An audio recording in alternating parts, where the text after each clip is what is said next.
Welcome back friends. આજે આપણે છઠ્ઠો યુનિટ સપ્લિમેન્ટરી રીડરનો છઠ્ઠો યુનિટ ધ સ્નીક થીફ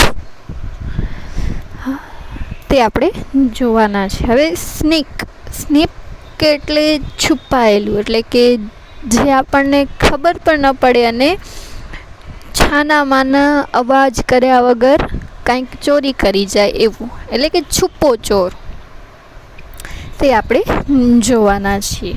તો ચાલો શરૂ કરીએ તમારો સપ્લિમેન્ટરી રીડરનો છઠ્ઠો unit the sneak thief. A few minutes later, the inspector spotted the man. He was entering the station's coffee shop. થોડીક મિનિટોમાં જ ઇન્સ્પેક્ટરે તેને સ્પોટેડ એટલે પકડી પાડવું, એને ગોતી લીધો, શોધી કાઢે છે. અને તે શું કરી રહ્યો હતો? તો સ્ટેશન ઉપર જે કોફીની દુકાન હતી, શોપ હતી, એમાં જઈ રહ્યો હતો. Now he was carrying a leather briefcase. Carrying એટલે ઉપાડી જવું, લઈ જવું, એક જગ્યાએથી બીજી જગ્યાએ લઈ જવું. તો એ શું કરી રહ્યો? એના હાથમાં એક ચામડાનું પાકીટ હતું. The man sat down at a vacant corner table. તે માણસ એક ખૂણામાં ટેબલ ઉપર બેસે છે. Placing the briefcase between his chair and the wall. અને એની જે પાકીટ હોય છે તે ખુરશી અને દિવાલ વચ્ચે મૂકીને ખૂણાની જે ખાલી ટેબલ હોય છે ત્યાં કને એ બેસી જાય છે. The inspector followed him and sat at his table and asked him to come over to the station master's office to answer a few questions about the ownership of the briefcase that he had with him.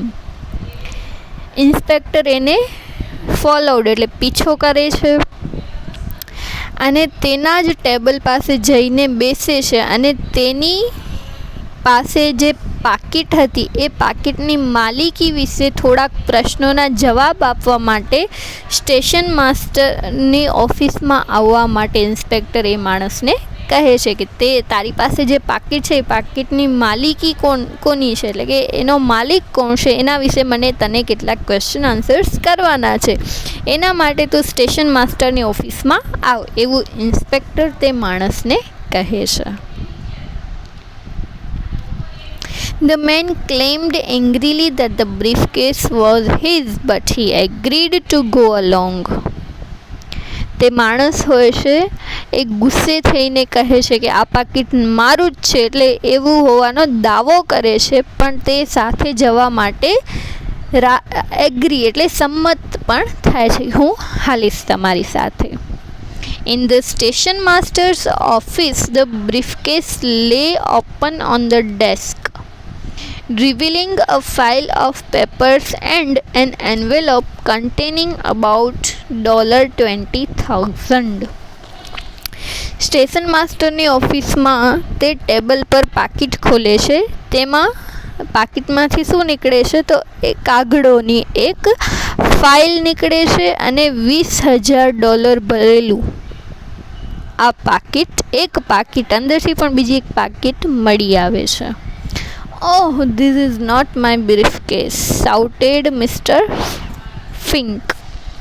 અને જે mister Fink મોટા અવાજમાં કહે છે કે આ મારું પાકીટ નથી. Before we opened this briefcase, Mr. Fink, began the inspector. Inspector હવે બોલે છે,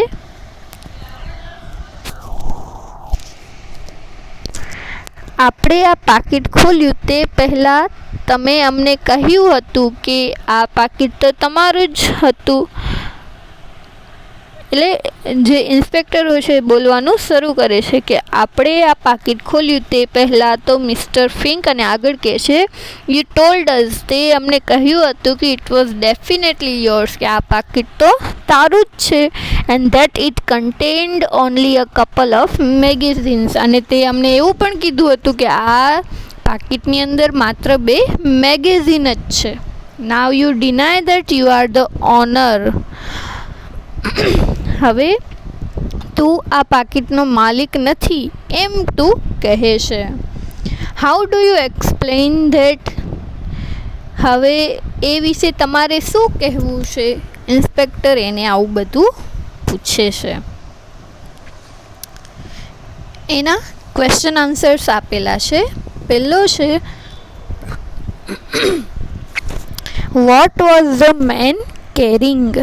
મેન શું લઈ જતો હતો? શું હતું એની પાસે? The man was carrying a leather briefcase, ચામડાનું પાકીટ. બીજો ક્વેશ્ચન છે, what did the inspector tell the man? Inspector એને શું કહે છે? તો એનો આવશે, the inspector asked the man to come over to the station master's office. કહે છે કે તું સ્ટેશન માસ્ટરની ઓફિસમાં આવ. શેના માટે? To answer a few questions about the ownership of the briefcase that he had with him. એની પાસે જે પાકીટ છે એની માલિકી વિશે કેટલાક ક્વેશ્ચન પૂછવા છે, એટલે સ્ટેશન માસ્ટરની ઓફિસમાં આવવાનું ઇન્સ્પેક્ટર એને કહે છે. ત્રીજો ક્વેશ્ચન છે, what did the man claim? પેરેગ્રાફમાં છે, the man claimed that he was the owner of the briefcase. એ માણસ કહે છે કે હું જ આ પાકીટનો માલિક છું. એના પછી ચોથો ક્વેશ્ચન છે, what was found in the briefcase? બ્રીફકેસમાંથી શું મળી આવે છે? તો a file of papers and an envelope containing about $20,000 were found in the briefcase. એ પાકીટમાંથી એક કાગળોની ફાઇલ અને $20,000 મળી આવે છે. એના પછી છે, what did mister Fink do when he saw the contents of the briefcase? જ્યારે પાકીટમાં રહેલી વસ્તુ જોવે છે ત્યારે મિસ્ટર ફિંક શું કહે છે? તો when Mr. Fink saw the contents of the briefcase, he denied that he was the owner of the briefcase. એ ના પાડી દેશે કે હું આ પાકીટનો માલિક નથી એવું જણાવી દેશે. હવે નિયરેસ્ટ મિનિંગ, નજીકના સમાનાર્થી શબ્દો. પહેલો છે રેસ્ટલેસ, એટલે આરામ કર્યા વગર એવું પણ કહી શકીએ ને, અસ્વસ્થ પણ કહી શકીએ. તેનું છે રિલેક્સ્ડ, ઇમ્પેશન્ટ, પેશન્ટ કે એક્ટિવ. તો એમાં આવશે ઇમ્પેશન્ટ, જે આતુર હોય, જેનામાં ધીરજ ન હોય એવું. પછી છે વેકેન્ટ, એટલે વેકન્ટ એટલે ખાલી. તો એનું છે અવેલેબલ એટલે હાજર હોવું, ફૂલ એટલે એકદમ ભરેલું, ઓક્યુપાઈડ મેળવવું, એમ્પ્ટી એટલે ખાલી. તો શું આવશે? એમ્પ્ટી. પછી છે ટુ સ્પોટ એટલે પકડી પાડવું. તો ટુ સી જોવું, ટુ કેચ પકડવું, ટુ કોલ બોલાવવું, ટુ શૂટ કરવું. તો શું આવશે? Two C. ટુ સ્પોટ એટલે શોધી કાઢવું, જોઈ જવું. તો શું આવશે? Two C. એના પછી છે રિવીલ. રિવીલ એટલે જાહેર કરવું, કહેવું. તો એની અંદર છે સી જોવું, નોટિસ કરવું, ટેલ કહેવું, હાઈડ એટલે છુપાવવું, અને રિવીલ એટલે કહેવું. તો શું આવશે? ટેલ. એના પછી છે ડિનાય. ડિનાય એટલે ના પાડવી. તો રિફ્યુઝ એટલે એક્સેપ્ટ ના કરવું, ના પાડવી, એક્સેપ્ટ કરવું, સ્વીકારવું. ડિલે પાછળ ઠેલવું, ડિપેન્ડ આધારિત રહેવું. તો શું આવશે? રિફ્યુઝ. પછી છે પઝલ્ડ એટલે મૂંઝાયેલો, ગૂંચવાયેલો. તો એમાં છે એજિટેટેડ, અમેઝડ, કન્ફ્યુઝડ એટલે પણ મૂંઝાયેલો, સરપ્રાઇઝડ. તો શું આવશે? કન્ફ્યુઝડ. એના પછી છે ક્લુ એટલે કડી એક ઉપયોગી પુરાવો આપણે કહી શકીએ. તો એનામાં આવશે સસ્પેક્ટ, હિન્ટ, સ્પોટ કે ચાર્જ. તો હિન્ટ એટલે પણ હિન્ટ મળવી, કડી મળવી. એના પછી છે ચાર્જ એટલે આરોપ મૂકવો.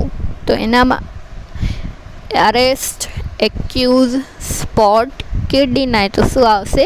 એક્યુઝ એટલે પણ આરોપ મૂકવો. અહીં તમારો 6થો યુનિટ પૂરો થાય છે.